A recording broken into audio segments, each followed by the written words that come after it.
Sou Luiz Barsi, sou filha do Luiz Barsi, maior investidor pessoa física da Bolsa. Tenho... Pois não? Põe o nome completo. Luiz Barsi Filho. Filha do Luiz Barsi Filho, maior investidor pessoa física da Bolsa. Tenho 28 anos, dos quais 14 eu passei investindo e 11 passei trabalhando no mercado financeiro. Sou analista CNPI, economista e contadora. O meu nome é Luiz Barsi Filho. Eu sou uma pessoa que me formei em contabilidade, atuariais, economia e direito. Eu opero no mercado desde 1967, quando ainda existia a Corbel, antes de se instalar as sociedades corretoras e antes de se instalar o pregão Viva Voz. Então, continuo no mercado, né? Até lamentando que um dia acabou o pregão Viva Voz, né? Que era um instrumental muito interessante, muito importante, né? Hoje nós temos só o pregão através da internet, né? Pregão eletrônico, que, no meu interpretar, não exerce as mesmas características e nem o mesmo folclore que representava o pregão Viva Voz. Então, eu opero no mercado há mais de 50 anos, de mais ou menos uns 51, 52 anos, examinando o mercado à luz de um investimento a médio e longo prazo, que suponho eu, pela experiência que eu consegui alcançar, a única forma de você ganhar no mercado é investir na geração de riqueza.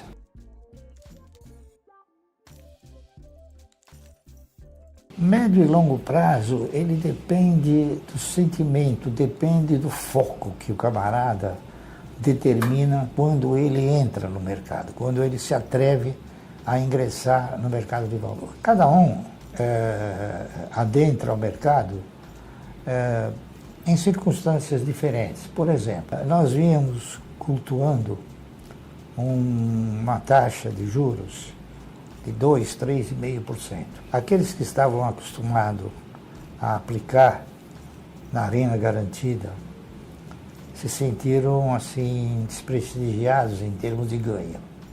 Então passaram a optar, direcionar seus recursos para a renda variável. Então, na realidade, o ingresso desses elementos que entraram no mercado quando a renda fixa estava baixinha, não foi porque talvez eles estivessem convencidos de que o segmento acionário era realmente uma estrutura que pudesse proporcionar bons resultados a médio e longo prazo. Eles interpretaram que o mercado talvez pudesse oferecer-lhes resultados no mesmo prazo que a poupança oferece. Então, o que aconteceu? Então, na verdade, eles não entraram no mercado para ficar. Eles fugiram da renda fixa. E agora, ao que parece, eles estão retornando porque tiveram duas experiências.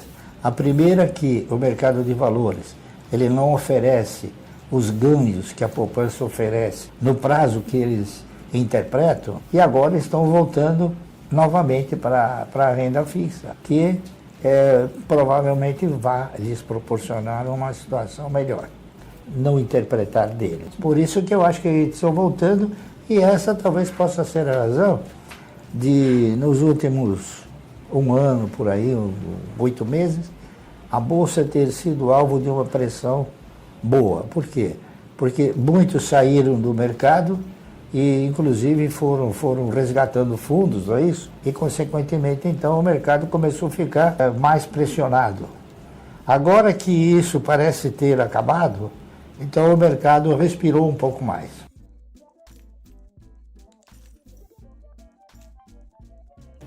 É engraçado isso, né? Porque quando eu comecei como analista CNPI, obviamente que eu era analista de uma corretora média, então eu tinha que cobrir setores e empresas que não necessariamente ele gosta ou que tem a ver com a filosofia de investimento dele. Então eu fui obrigada a meio que desbravar também outras filosofias, né, filosofias mais de curto prazo.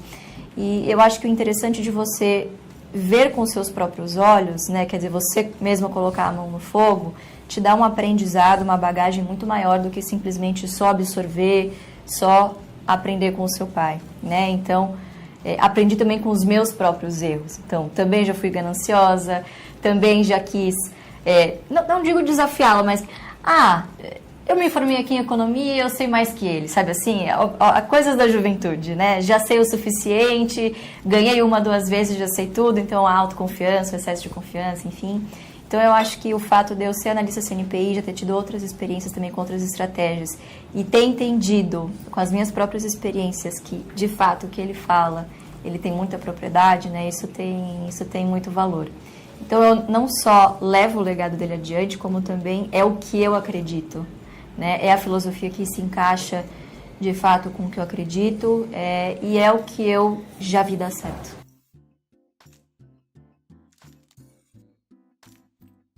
Eu não sei qual é o peso, mas eu acho que eu sempre propus comentar, como estou comentando para você do mercado, tentando transmitir aquilo que eu aprendi. Não é fácil com um programa de 10, 15, 20 minutos você transmitir tudo aquilo que você aprendeu.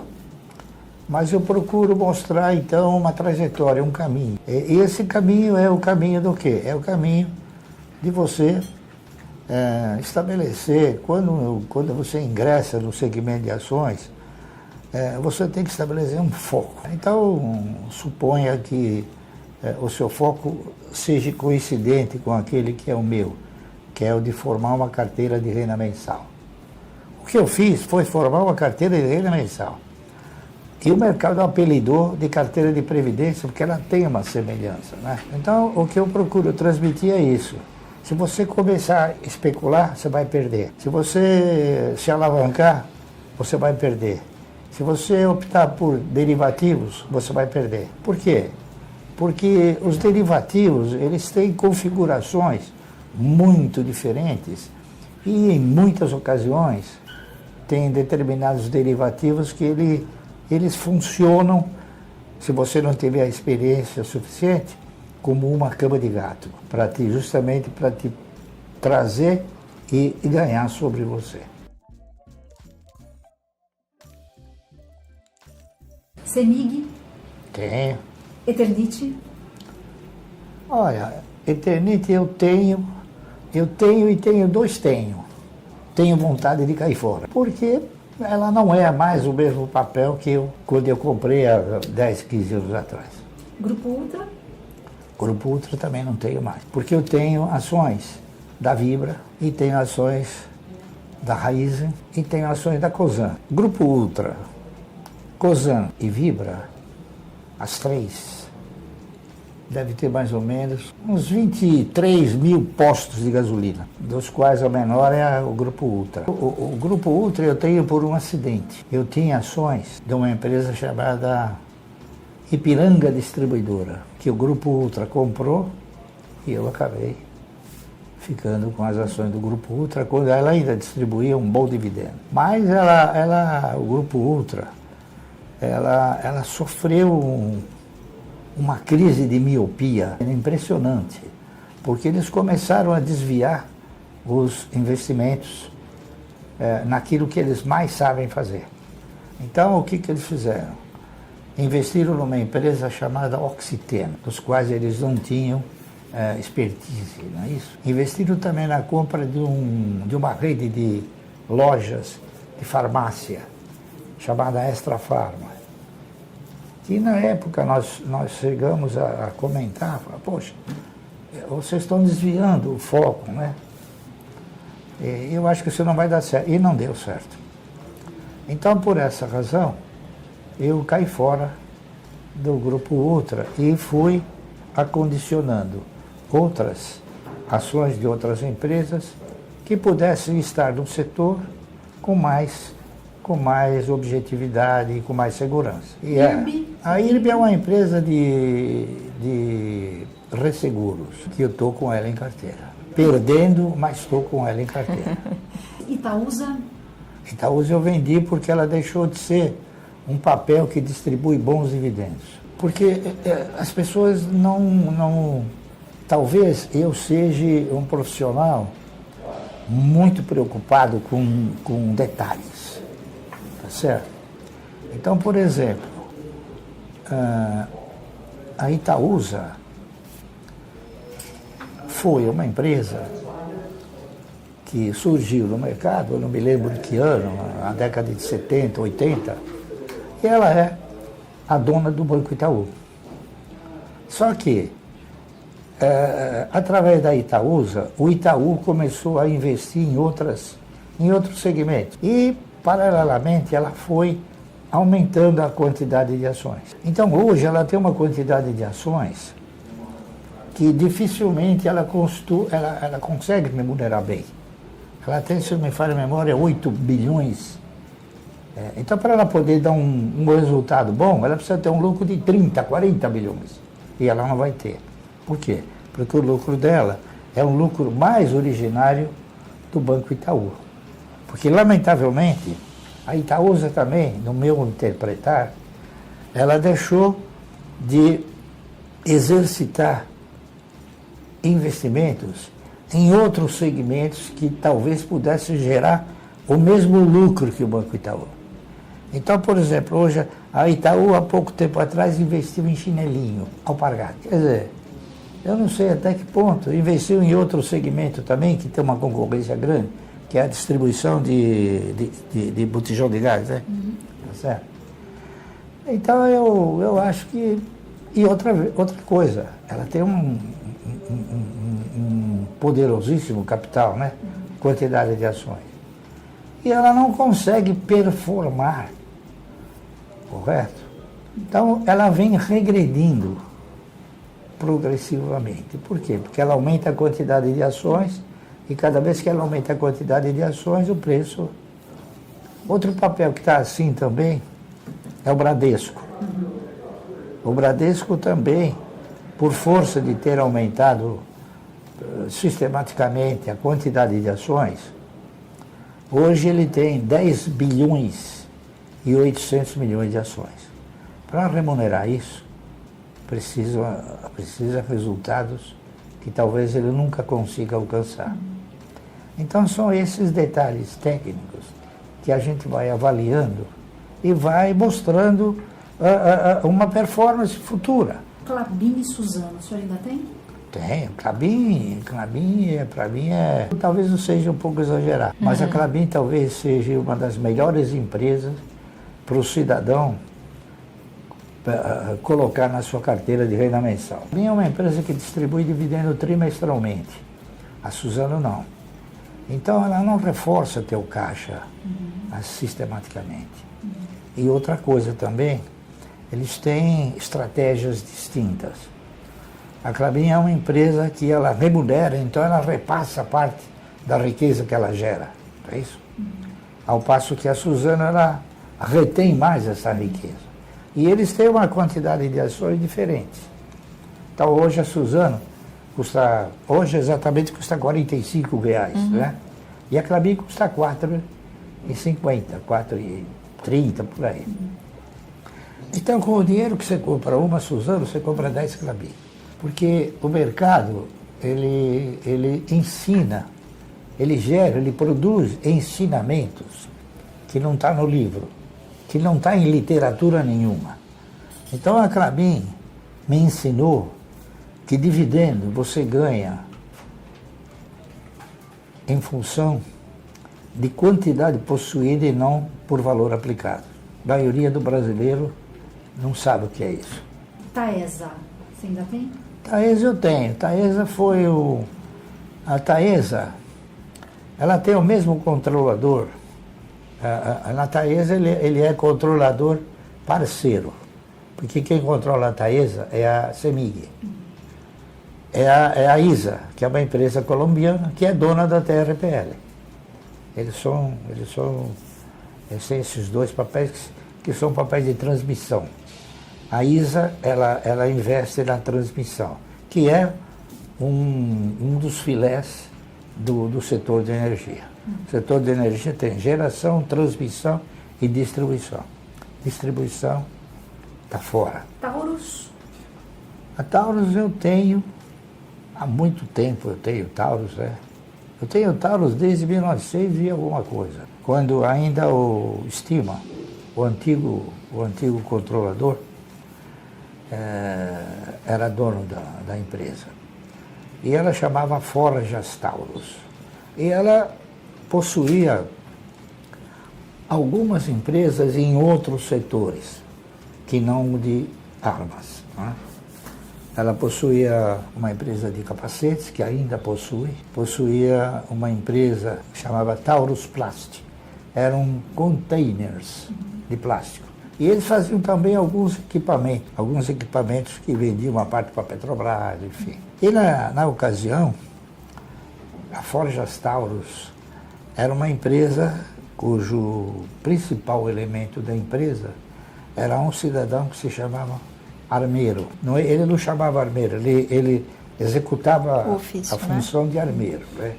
Então ele armava, executava a arma, né? Ele concluía a arma. Num determinado momento da história, a Forjas Taurus foi vendida. Ela foi vendida para o Daniel Birman. O Daniel Birman é dono da, como é que é o nome dele? CBC. CBC, cartuchos, né? Faz a bala. Então, talvez é interessante ele ter a bala e ter o revólver também, né? Então, são outras empresas. Então, eles compraram a empresa e produziram, né, uma metamorfose grande. Deixaram de fazer tudo isso. Ficaram só com a fábrica de capacetes, porque eles tinham uma predominância muito grande e é difícil vender. Mas ela sempre gerou resultado pequeno, mas gerou. E continua gerando. E ele investiu num segmento de armas. E mudou o nome da empresa. Não é mais Forjas Taurus. É Taurus Armas. E o que eu posso te dizer é o seguinte. Eu estive agora em abril visitando a fábrica. Porque ainda é do meu DNA visitar as fábricas, né? E eu vi uma das fábricas de maior tecnologia, de maior avanço tecnológico em termos de geração e de produção. Você sabe qual é a maior fonte de exportação, fonte de recursos da exportação brasileira? Eu diria minério e o agronegócio.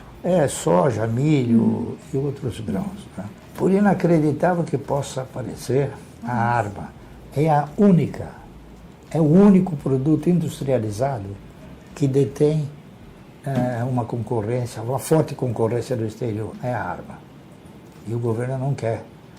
O governo não quer que o cidadão tenha arma. Já ficou mais do que caracterizado que o cidadão brasileiro, ele tem uma certa tendência a se defender, porque o Estado não lhe proporciona essa condição. Mas as autoridades não interpretam dessa maneira. Mas, mesmo assim, a maioria daquilo que a Taurus produz, ela exporta para 70, 80 países. Então, você veja, ela é líder ou co-líder de mercado nos Estados Unidos.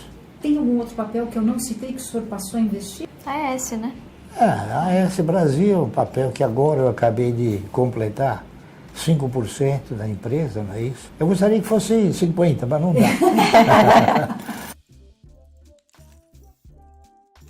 Olha, talvez não seja o maior, mas eu sou um dos maiores. Existem outros também que são bons investidores. Só que, provavelmente, outros bons investidores, eles não operem na pessoa física, né? Operam através de fundos. Mas eu sou uma pessoa física. O senhor tem quanto em bolsa hoje? Em bolsa não tenho nada. Eu tenho no mercado de valores.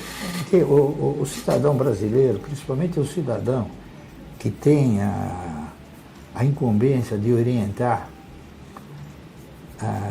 as pessoas, né, eles costumam dizer assim, olha, você está aplicando na Bolsa. Ninguém aplica na Bolsa. A turma aplica no mercado e aplica em empresas. Por isso que às vezes o cidadão chega para mim e fala, Marci, o que você acha da Bolsa? Eu não tenho ações da Bolsa. Se criou uma nomenclatura que ela não é a certa. Se você for nos Estados Unidos, o camarada não fala quanto você aplicou na Bolsa. A primeira coisa que ele vai falar, quais são os papéis que você comprou. Tá entendendo? É diferente. Mas eu conheço uma historinha interessante. O cidadão tinha 30 lojas, né? De armarinho, gravata, um monte de coisa. Aí um belo dia o filho dele chegou e falou, pai, nós precisamos contratar não sei quem para fazer um levantamento de tudo isso daqui, porque a gente não tem certeza. Ele falou, quanto vai custar o levantamento? Ah, vai custar não sei quantos milhões. Ele falou, faz o seguinte, tira o preço de uma gravata, o resto é lucro. Assim é meu. Tá entendendo? Por quê? Porque eu investi pouco. As empresas investem por mim. Por quê? Porque elas me pagam o dividendo e eu compro mais ações. Eu não compro Mercedes, eu compro mais ações. E eu faço isso até hoje.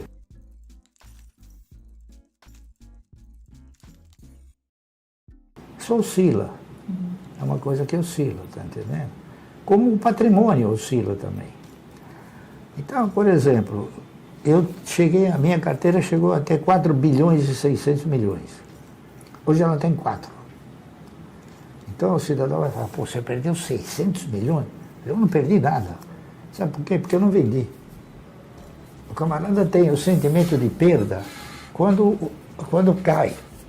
Então, para mim, pouco interessa o patrimônio. O patrimônio, ele é um instrumento que alimenta o meu ego, mas não o meu bolso. O que alimenta o meu bolso é o dividendo. E o dividendo também oscila. Oscila na razão direta que as empresas vão obtendo maiores ou menores lucros. A minha leitura de renda fixa era que ela não existe, porque se as pessoas forem fazer uma apuração daquilo que é a inflação dela, porque interpreta-se que o que o governo fala é a inflação de todos, e não é. Cada um tem a sua inflação. Então, se você chegar em janeiro e relacionar tudo aquilo que você precisa, tá certo? Tudo. Você vai ter o quê? Você vai ter um determinado valor. Se você pegar esse valor e aplicar na renda garantida, você vai chegar no fim do ano e você, pela aplicação, você vai ganhar 10%. Se você pegar o valor que você tinha disponível para comprar em janeiro e for comprar em dezembro, a diferença é no mínimo 40%, 50%. Então, veja bem, se você colocou um valor para depois de um ano ser remunerado no máximo 10%, e aquele valor perdeu poder de compra de 50%, então você não ganhou nada. Você nem corrigiu o valor da moeda. Então, isso aí é uma ilusão. Por que é uma ilusão? Porque o cidadão brasileiro, ele foi seduzido ao longo do tempo e, inclusive, conduzido a ser um agiota. Está entendendo? Então, o cidadão que aplica, que empresta o dinheiro, emprestar o dinheiro, o que é? É um ato de agiotagem. Ninguém conseguiu me falar o que é a criptomoeda. E aí, se você conseguir, eu vou ficar feliz porque eu vou aprender. Eu invisto em empresas que tenham, assim, uma perenidade, porque a atividade é perene. Chamava-se CTB, era a maior empresa que tinha, não é? Existiam outras, a Telefônica da Borda do Campo, mas a CTB era a Companhia Telefônica Brasileira. Então, para você comprar um telefone, você gastava 1 milhão em termos de hoje e tinha que esperar 25 anos. Né? Hoje você tem, assim, na mão, custa 5 centavos, 10 centavos, não, 5 reais, né? E um telefone custa aí o quê? R$1.000. Tá certo? Então, esse aparelhinho aí, ele gerou e produziu uma transformação sensacional. Coisa que eu nunca imaginei que ia transformar. Ela transformou todos os brasileiros que tem em fotógrafo. Não é isso? Então, todo mundo quer tirar fotografia, né? Eu não quero tirar fotografia, mas todo mundo quer, tem que respeitar. Então eu procuro investir nesses segmentos e procuro exorcizar segmentos que não tenham assim um grau de perenidade, porque depende de uma série de fatores.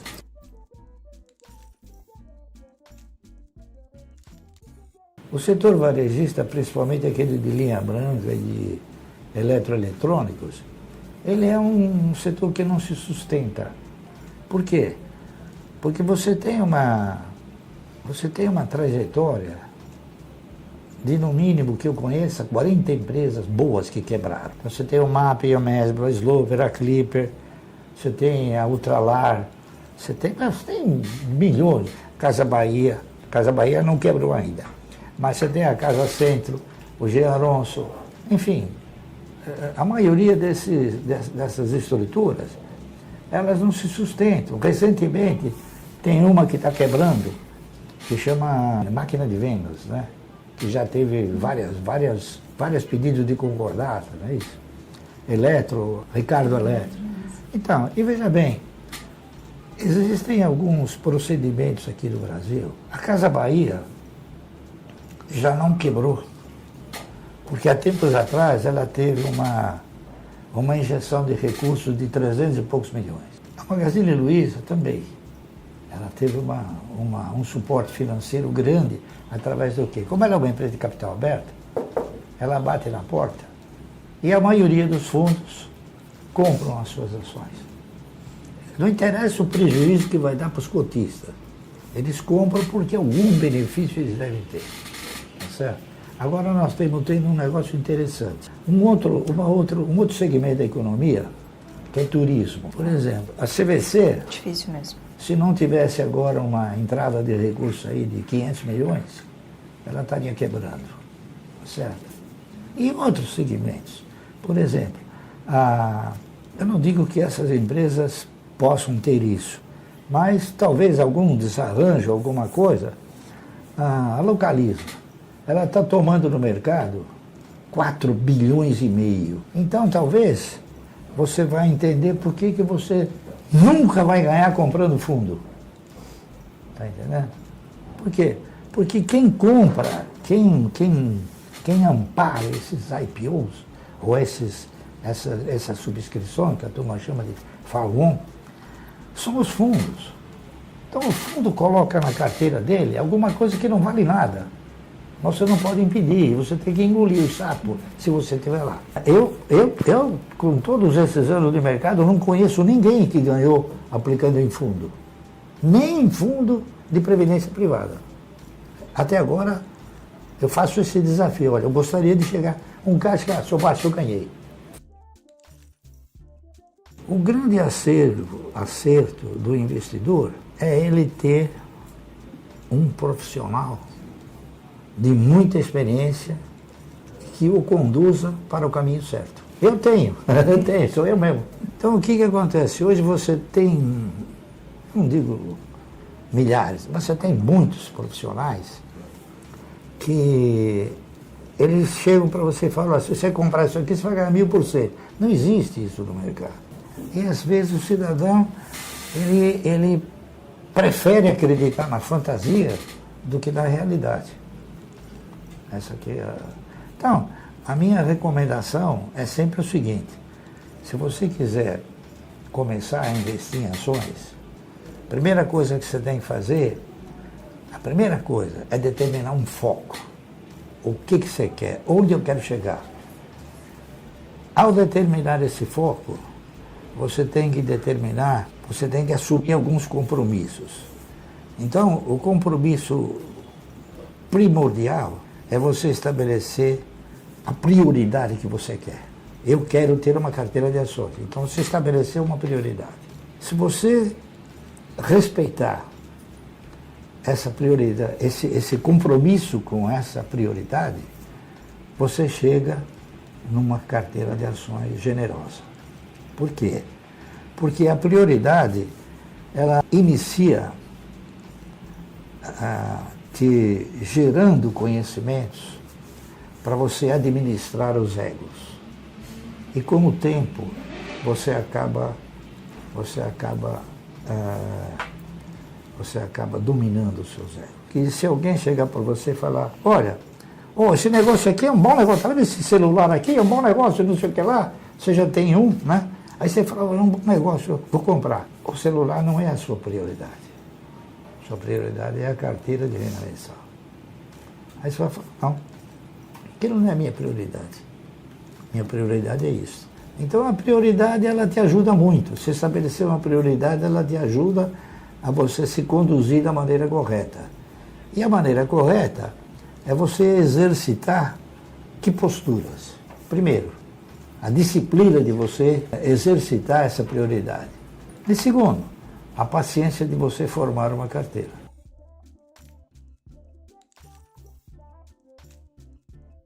Eu já comprei ações há muitos anos atrás, né?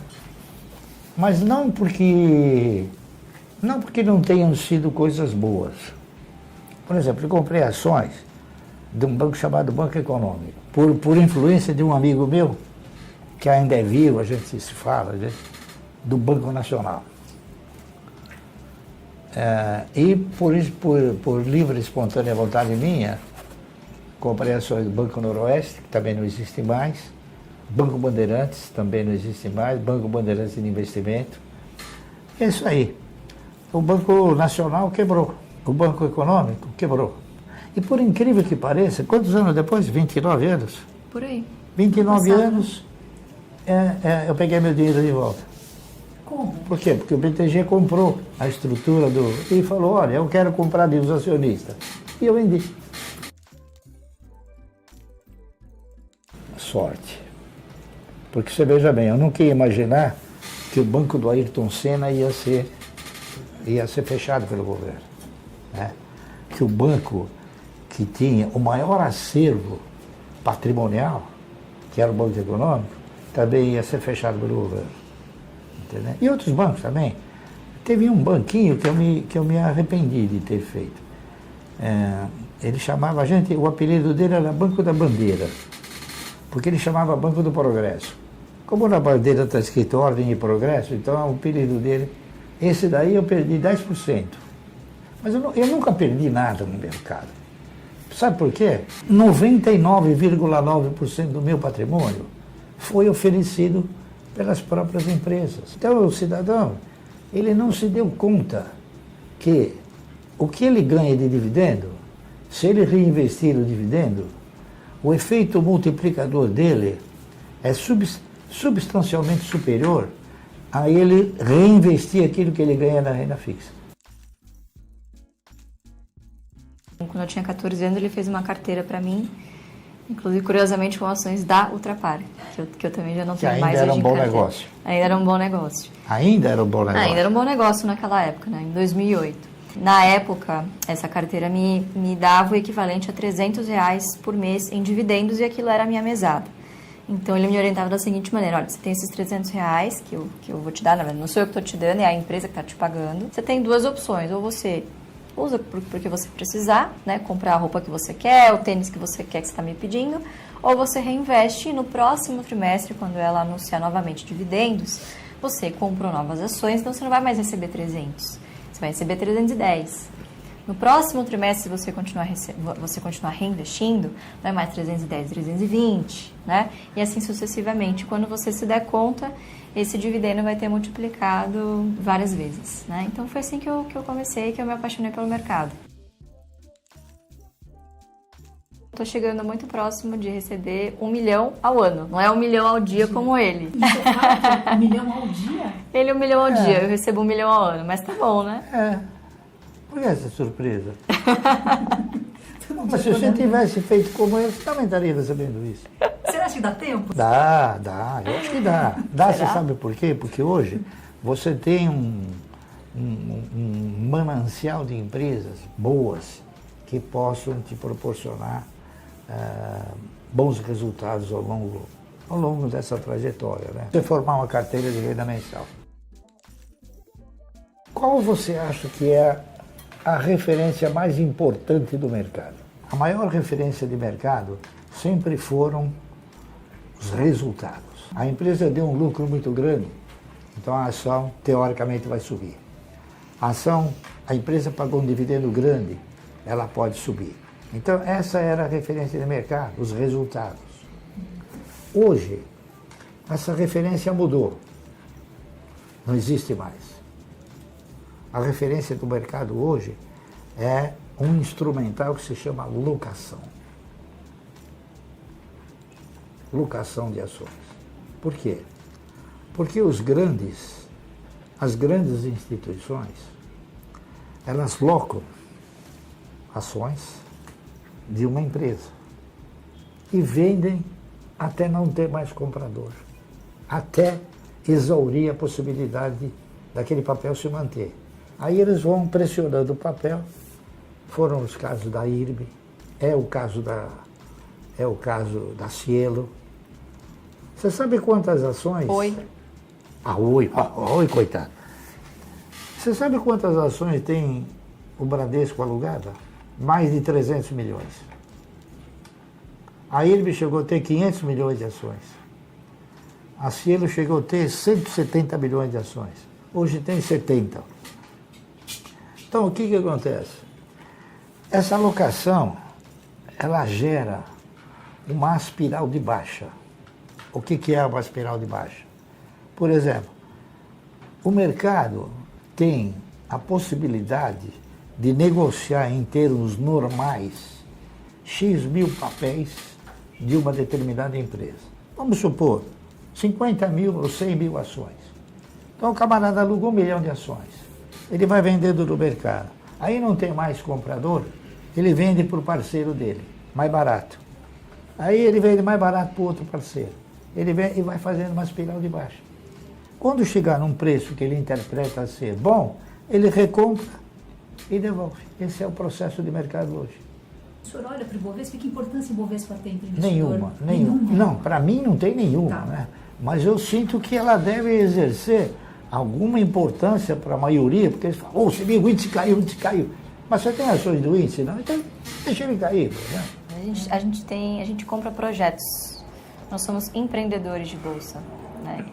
Enquanto os demais são especuladores de índice. Né? Então é completamente diferente. O cidadão brasileiro precisa se conscientizar que esse país só terá uma economia positiva se ele investir na geração de riqueza. Eu não sei quantas milhões ou milhares de pessoas eles votam na esquerda. A esquerda não é geradora de riqueza. A esquerda ela é geradora de pobreza. Por quê? Porque ela distribui uma riqueza que ela não gerou. Entendeu? Você, para poder distribuir uma riqueza, você precisa gerar essa riqueza. É não ter burrice. E o que é burrice financeira? Burrice financeira é você acreditar nos índices do governo. O governo chega para você e fala, a inflação é 3%. Você tem que dar risada, né? Então você não acredita. Eu não acredito, né? Quer dizer, a maioria acredita. Inteligência financeira é quando você acredita, através do seu procedimento, dos seus investimentos, você obtém resultados satisfatórios. Eu acho que isso pode ser inteligência financeira. E para você, Luísa? Olha, ter inteligência financeira é você fazer primeiro o feijão com arroz bem feito, né? E segundo, você usar a matemática ao seu favor. A matemática ela é implacável. Quando você pega a fórmula do valor futuro, né, para você olhar ali o efeito do juro composto ao longo do tempo, qual que é a única variável que é exponencial? O N, que é do tempo. Então, não é sobre você comprar uma Mercedes. Tudo bem se é o seu sonho, mas é sobre você realizar esse sonho hoje ou daqui 5 anos. Entende? é sobre você segurar os seus egos e as suas vontades imediatas, né? Segurar esse imediatismo. Controlar os egos. Controlar os seus egos É. e, quem sabe, você conquistar isso depois que você já tiver algum valor investido, né? Então, não é sobre o que, é sobre o quando, muitas vezes, né? É difícil aprender com o jovem. Com o jovem você aprende a exorcizar o controle sobre os egos. Porque o jovem de hoje, ele tem um caráter imediatista fantástico. Então ele ainda não se conscientizou que uma carteira de renda mensal, ela não se faz em um dia, nem em um mês, nem em um ano. E ele não se deu conta, tá certo? Que ao formatar uma carteira de renda mensal, ele vai colocar alguma coisa, depois a empresa coloca o resto. Quando eu fiz esse trabalho que ela segue hoje, Ações Garante Futuro foi um trabalho feito. Então eu descobri, porque o importante é você descobrir coisas que o mercado te ensina e que não está no livro. Quando eu digo não está no livro, você não tem nada escrito sobre isso. Então, por exemplo, um certo dia, eu li lá nos jornais, saiu, que os fundos de previdência privada estavam quebrando. Em 1970, se a memória não me trair. Eram fundos de previdência privada particulares. Então eram Pereira Barreto, KPM, Montepio da Família Militar, GBOX, eram tudo fundos de previdência privada. Você tem o fundo da Varig, o fundo da Transbrasil, o fundo da VASP, centenas de fundos de previdência privada particulares foram quebrando. Então eu cheguei numa conclusão, eu falei, poxa, se o dia da manhã eu quiser ter uma renda, eu vou ter que apoiar para a aposentadoria, não é isso? Para a Previdência. Mas aí eu analisei o seguinte, o que é a Previdência? Em termos de concessão. Ela é uma provedora, certo? Você ganha 50 mil reais, a Previdência te dá 3. Então ela provê recursos a você, no mínimo para você se viver. Vai. Então esse é o espírito, a essência da Previdência. Por que não da Previdência privada também? Ela nunca vai te retribuir aquilo que você comprou.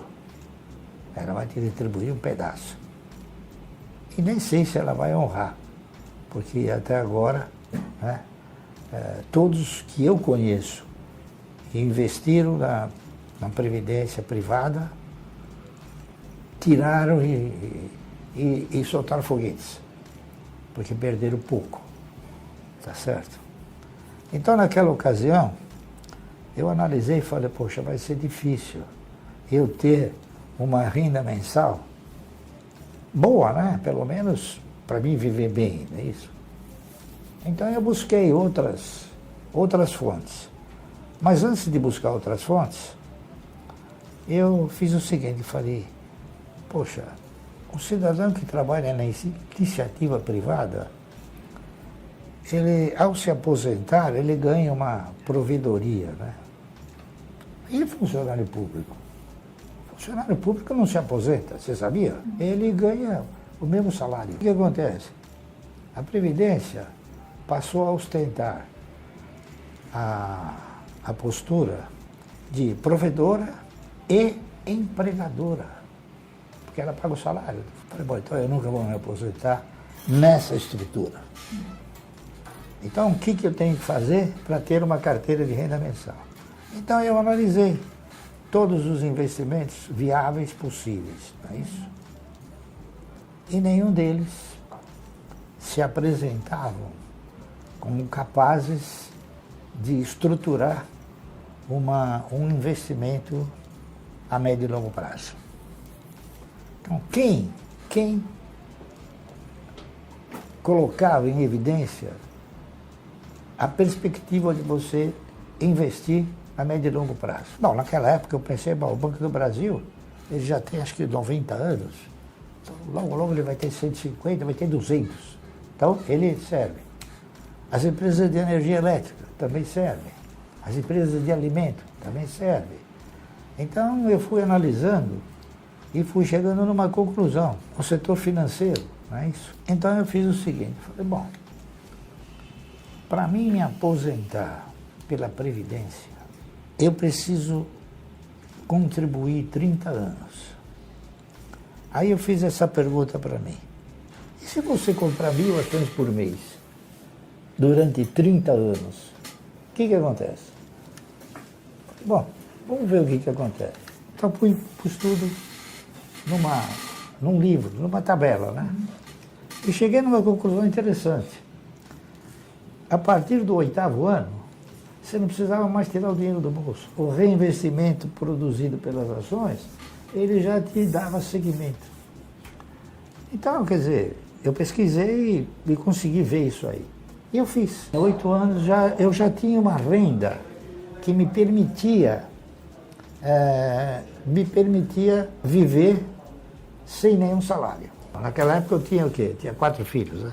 4 já. 4 filhos. Fui o primeiro cidadão a escrever sobre o mercado de capitais aqui no Brasil, por causa do Nelo Ferrentini, que era diretor do jornal Diário Popular.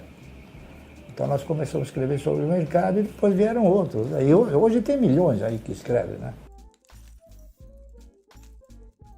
Olha, o recado que eu talvez pudesse passar para eles seria o seguinte: não compre ações só por comprar, só por receber uma dica. Analise os projetos de empresas que tenham, assim, projetos futuristas, né? E comprem ações dessas empresas. Não se preocupem com a Bolsa, porque a Bolsa é um órgão ávido por corretagens e emolumentos. Nunca aplique na Bolsa, aplique no segmento de ações.